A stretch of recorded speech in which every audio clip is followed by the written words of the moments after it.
Oh, man. First week without any playoff football for our Bears, but we're so proud of them. And now it turns to the offseason. We're going to talk a little bit about the press conference earlier today, certain things about Caleb Williams, and certain things about a key position going into the offseason. Is somebody staying? Is somebody going?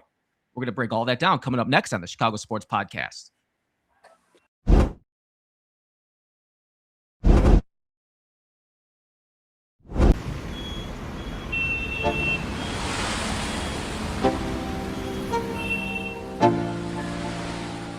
Let's go.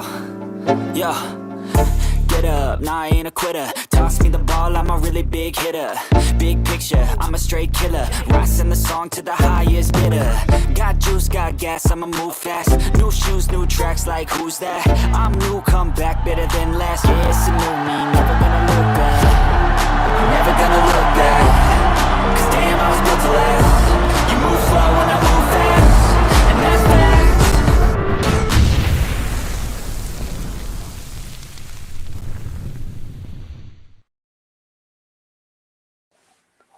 What up? Welcome to the Chicago Sports Podcast. Glad to have you guys along tonight as we are talking about Chicago Bears. We're talking about, well, the offseason now. It's the first time we've been able to say that in a while. So I got my friends to talk about that here tonight.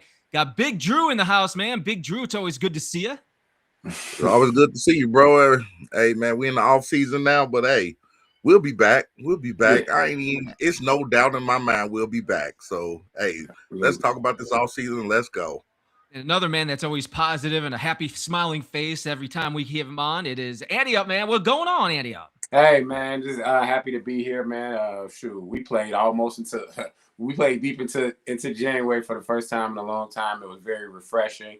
And again, man, I got a positive outlook, and I can't wait to see our offseason moves, man. It's going to be one of the best drafts that we've had in a while.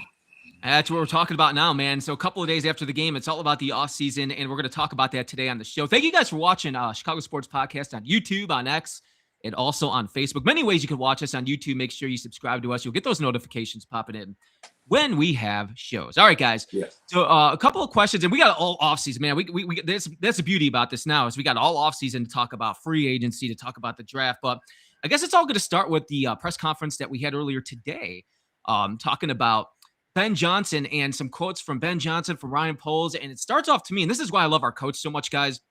Go around the room, but right off the bat, talking about next season, it says, there is no building off of this. We go back to square one. We're back at the bottom, essentially pretty much saying, hey, guys, this is what it sounded like to me, is like we got our foundation, but we're also back to what it was kind of like when I got in here, when we're trying to build a team right now. And he knows it, man. Like, he knows, like, to me, and Andy, if I'll start, like, it sounds to me like this is a year-to-year league in the NFL. Like, even though you got that foundation, but anything can happen in this league, and I feel like that's kind of the way he's approaching it. Absolutely, man. Just look at the Lions, man. They won 15 games last year. They're in the basement of the NFC North, or at 8-8 or whatever the hell they were. I don't know, but I mean, it just shows. And, that's where Ben came from. So it just goes to show you, man, it's a year-to-year thing. I'm glad that he made it clear that they're not building on anything. The media sometimes will try to not spin it, but they'll, it's something that you can build up of. I'm glad that he set the tone early, like before we even, before these guys even fully get out of the building already. Like, he's like, we're not building on anything. We're starting 0-0 just like the other rest of the team. So I'm glad that he made that, was so matter of fact about that, man. And I feel so good that we got our coach, man. Like, we don't have to worry about that. Everybody running around, and the Buffalo Bills and all, like, you got all of these guys who've been there forever, the Steelers, the Ravens, but we got our guy. He's new, he's fresh, so we got him for a long time, and that just makes me so happy. So that's why I'm so bubbly.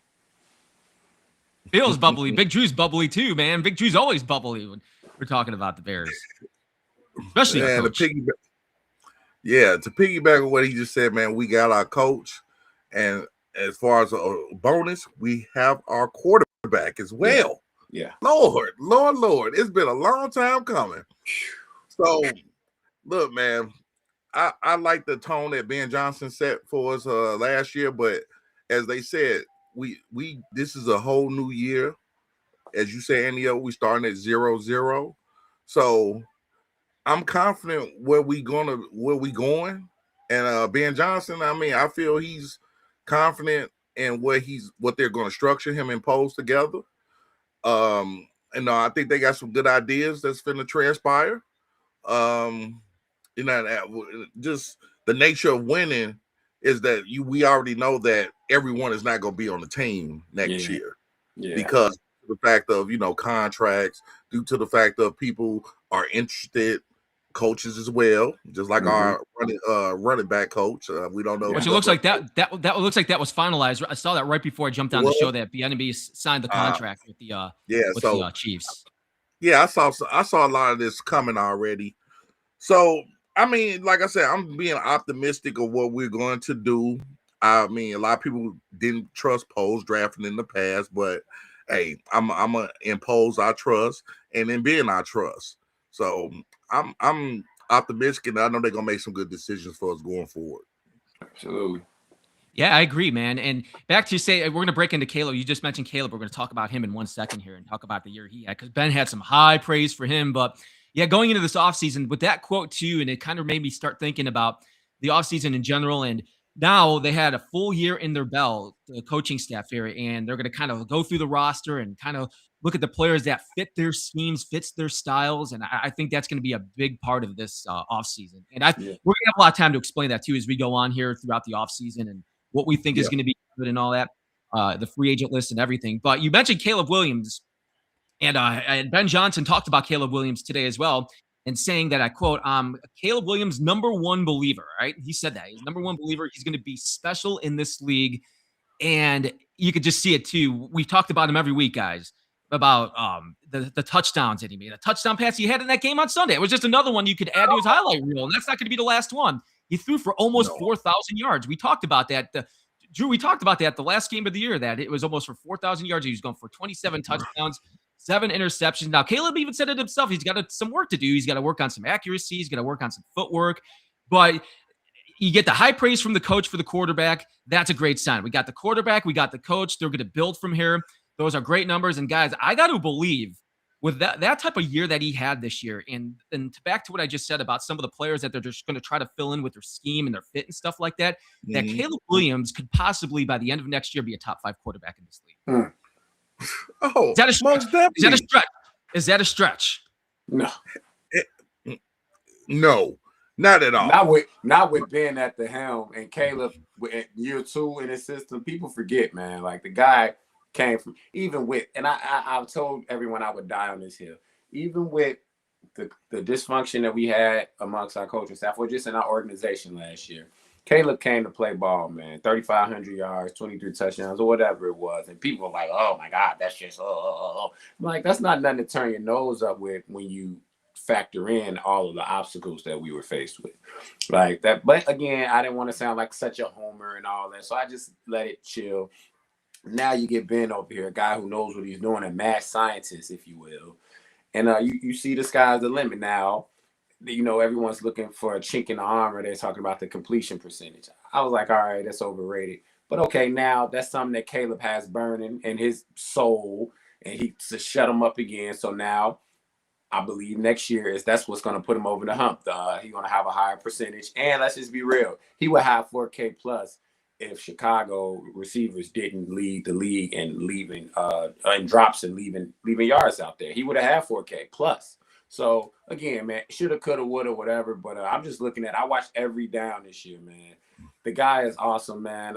They said some of the things that he would do, that he does, he brought from college wouldn't translate. I think it's translated pretty well. So, I think literally – and if not top 5, top 7, because you got Mahomes coming back and all of those guys. But still, and maybe even still top 5. But I don't doubt it, man. There's nothing I feel like that dude won't be able to achieve with time in his system, man. Look, this is why I was telling people this the other day. I said, if Matthew Stafford retire, Caleb is going to be the best quarterback in the NFC. The reason why I say that is for the simple fact, bro, Caleb has an it factor or X factor, whatever you want to call it, that say both. Is not coachable. I mean, people got to realize the things that he's lacking, he can be taught and trained on that. Absolutely. But the things that he does, like people say, oh man, those some lucky plays. 8 times, that's lucky? That's not lucky, man. No, That sounds like that's skill. jealousy to me, bro. It's skill. I mean, and people, I get one time that you did, oh man, twice. Oh, the luck is still there. 8 times, bro. That's a skill. Yeah. And I'm sorry, man. He got Caleb and Ben reminds me, they don't have as many years as them, but they remind me of Mahomes and Andy Reid.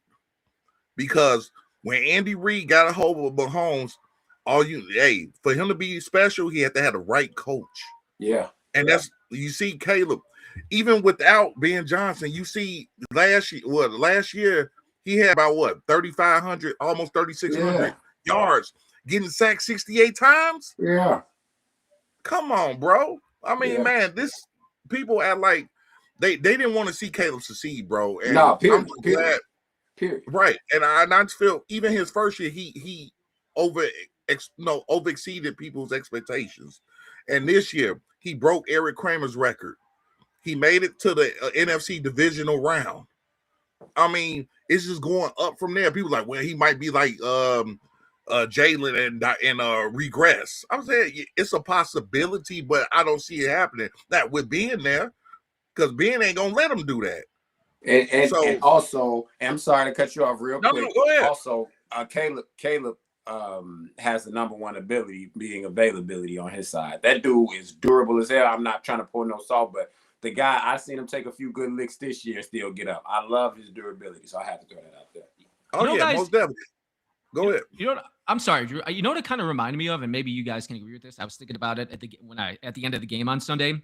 We're all like taking the loss, tough, and that was hard to lose. It kind of reminded me of 2018 when that was the last year Brady beat the Chiefs for the first time. And we kind of saw Patrick Mahomes and Andy Reid with their connection together. And you could kind of say, well, Patrick Mahomes looks like he's going to be a special player and go on to win some Super Bowls. You got the veteran quarterback with the coach that he's been with, kind of like the Rams, the veteran quarterback who's very good with the coach that he's been with for a while. They beat the Bears, but you can kind of see that Caleb Williams is scratching that surface right there where you could see the greatness and the potential of that happening where that could happen, where we could be these championship quality teams. Is that going to happen? I don't know, but you can kind of see the surface of that. Does that make sense? No, absolutely. Yeah, it makes sense.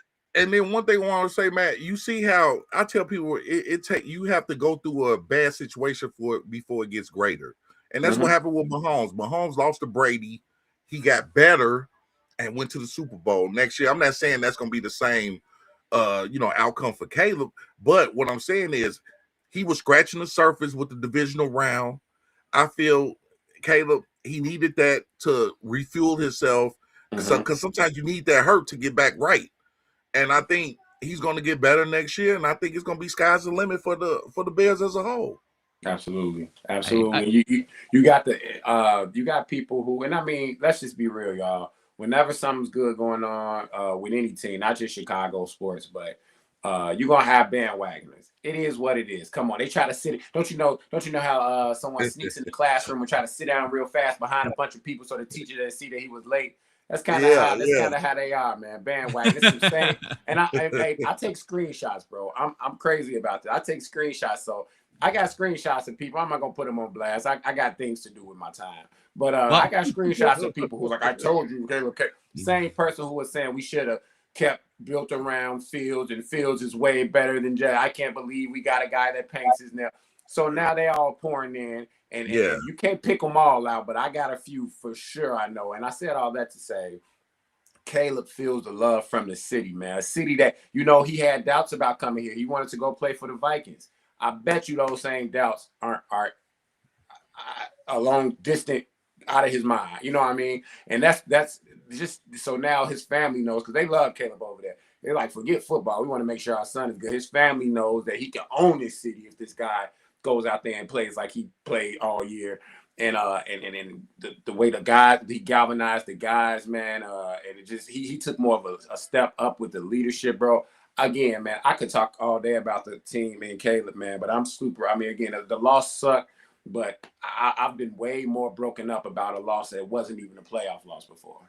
Well, and back to saying that's a good thing to hear. And back to where we brought this up, but it's great to hear our head coach talk about that today. And talk about how the believer and stuff. Yeah. Now we got that confidence is there, and to all of our points here, man, it's just going to get better next year. So We're excited for that. We're excited for you guys. We got Doug G in the chat. We got a couple Doug people here in the G, chat. man, We got now, baby. Bears Capital 23, man. We got Bears 1985, man. We got a couple people in the chat today. So thank you guys for watching on Facebook and Facebook, X, and YouTube. So thank you guys very much for watching tonight. So also brought up today, guys.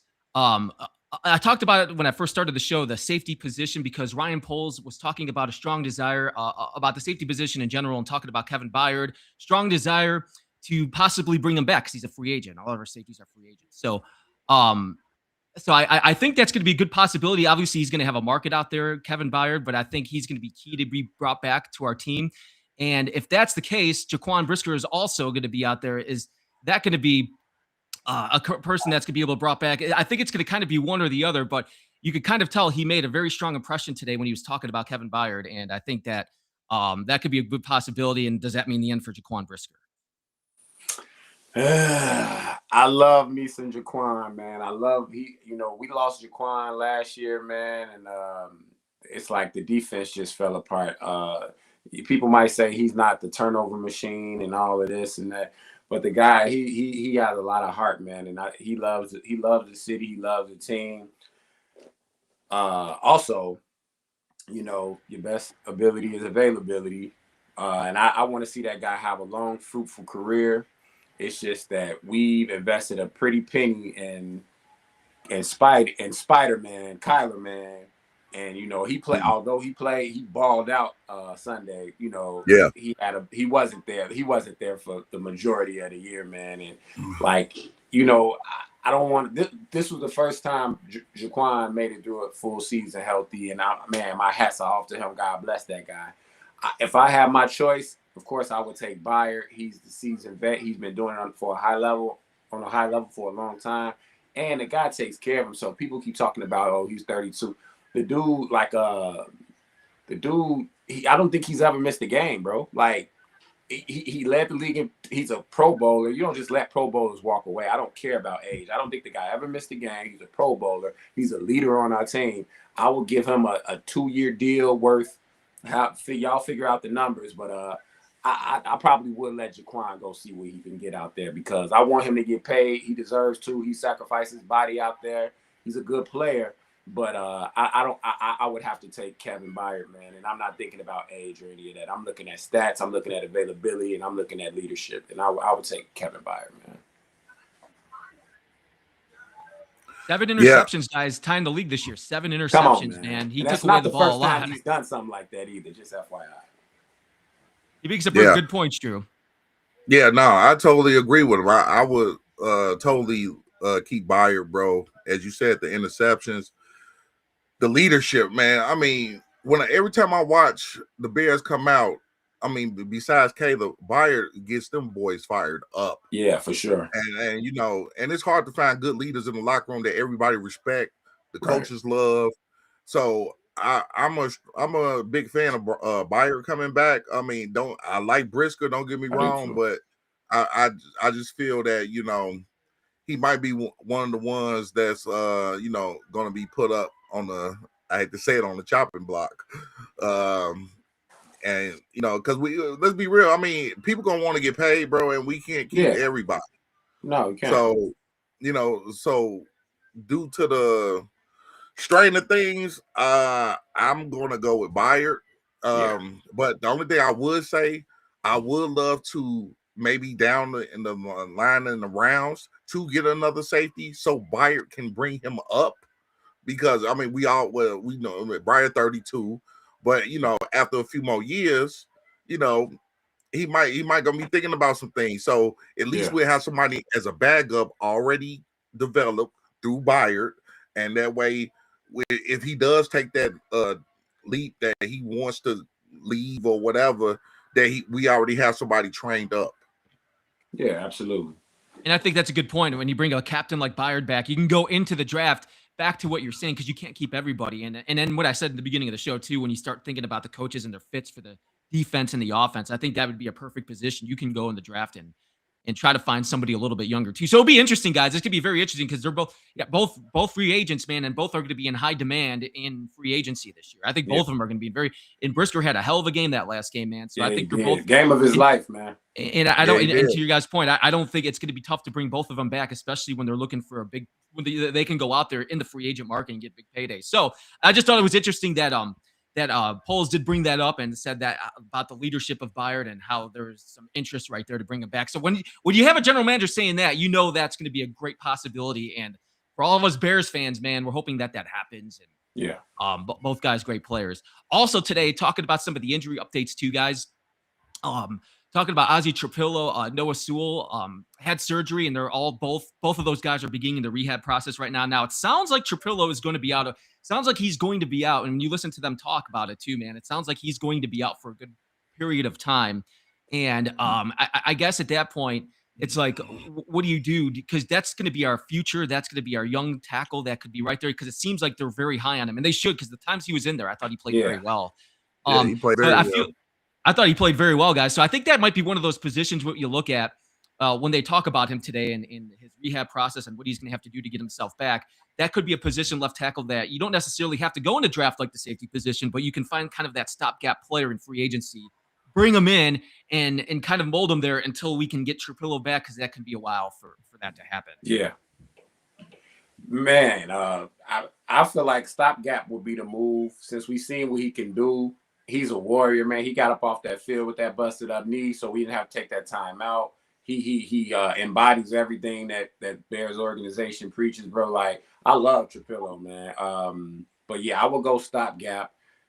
We could find somebody, and then if you want to, like, if we really talk, like when Ben and the guys decided to put Tooney at left tackle, I was so angry, bro. Not that I thought I knew better than the coaches, but I felt the way because the last time Tooney was at tackle was in the Super Bowl when the Eagles spanked them. So I was like, oh, this isn't going to work, bro. Yeah, that wasn't a bad move. I'm not saying move him there permanently, but I don't even, what's the guy who, McFadden. McFadden is the guy who took over at left guard. And, bro, he was balling. I was looking at, he was pushing people around. And I'm like, all right, so, I mean, we got some diamonds in the rough and all of that. But, yeah, I would go stopgap right there because, to be honest with you fellas, I really want to just attack. I want to go DT, back to back. I want to just attack the defense, man. Like with the draft, I know it's going to be some offensive players taken, of course, but I want those top couple picks to just focus in on defense so we can have a well-rounded team. So I like your idea, Matt, with the stopgap. Find somebody. There's somebody out there. It's going to be a long offseason. Get a little stopgap going on and let Trapilo heal up and gradually work his way back in and take it from there, bro. Yeah, I think so too.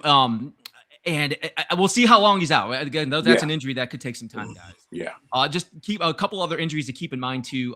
That was also mentioned. Jaylon Johnson sustained something I didn't know. He sustained a wrist injury, but Ryan Poles called it minor, so I'm sure he'll be fine, ready to go and get back on track for the start of the season next year too.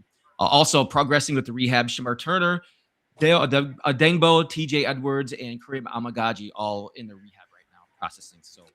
He gave those injury updates a little bit earlier today. So I guess the one to keep an eye on is the Trapilo and the left tackle situation. And that's stuff we're going to break down here further on in the season as we get ready here for free agency, guys.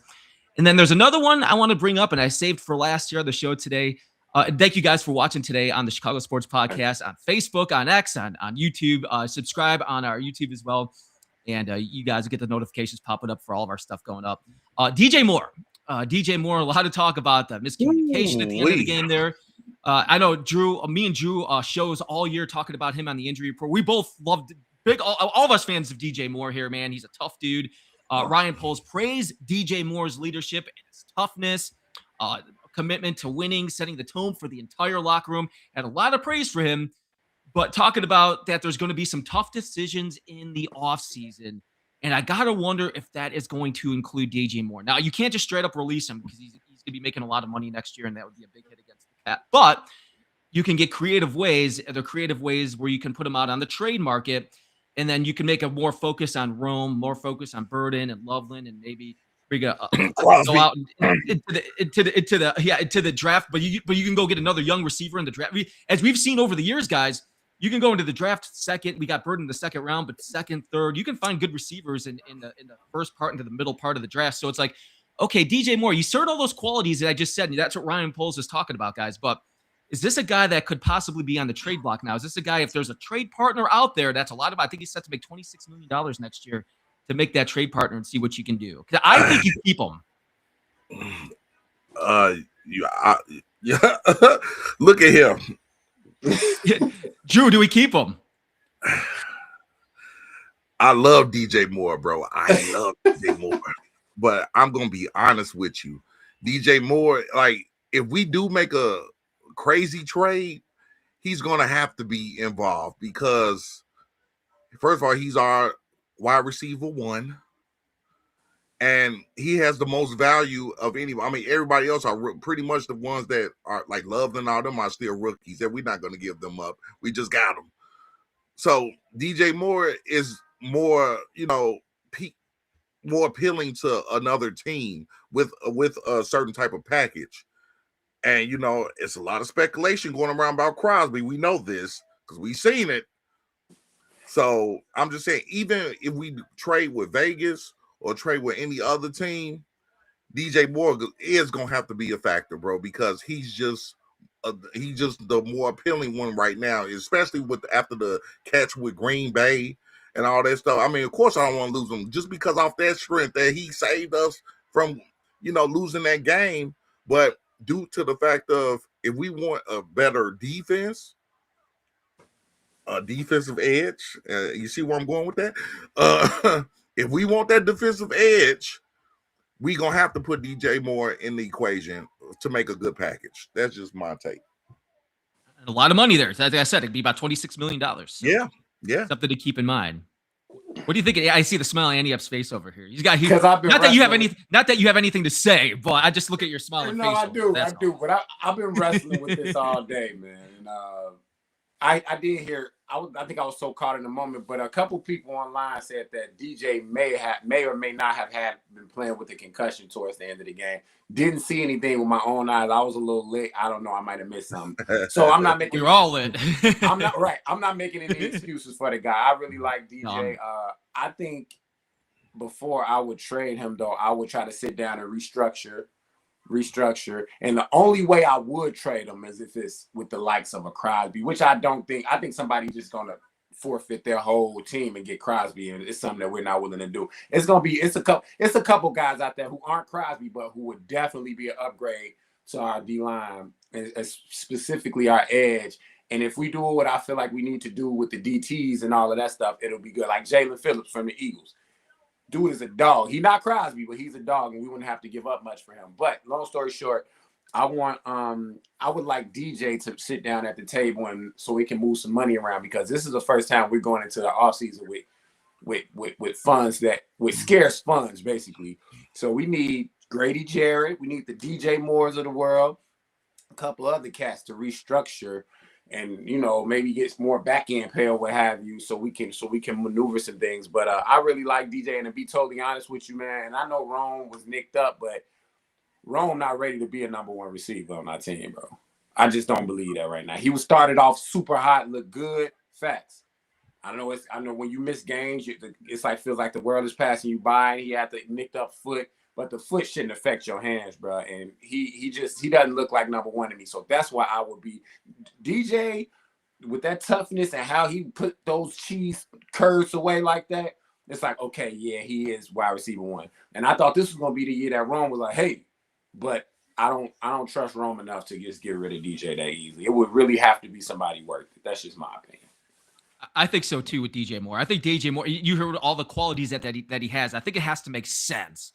In order for that to happen. But I'm a big DJ Moore guy, so I like his toughness, and I like the way he plays, and I think he can still be very key for Caleb Williams. Yeah. But those are going to be, again, to what I said at the beginning of the show, this is where Ben Johnson comes in now.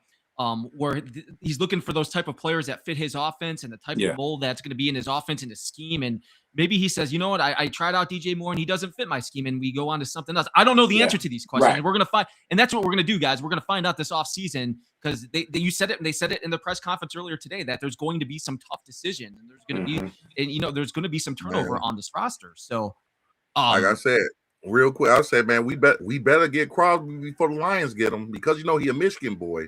I'm just saying. So put somebody over on the other side of Aiden Hutchinson and just make our lives a living hell, huh? Bro, can you? I'm just saying.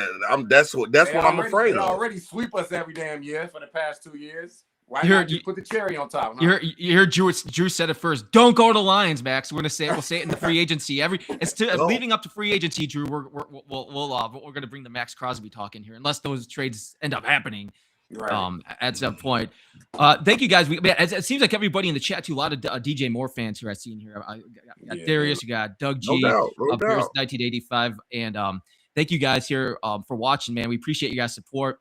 Facebook, on X, on YouTube. You can subscribe on our YouTube page and get all the content popping up, all the notifications, because we got a long off season now to talk about the Bears and what they're going to do, free agent signings and trades and everything. So keep up to date with everything that we have going on, guys. Sure. And we're going to talk about it here every week.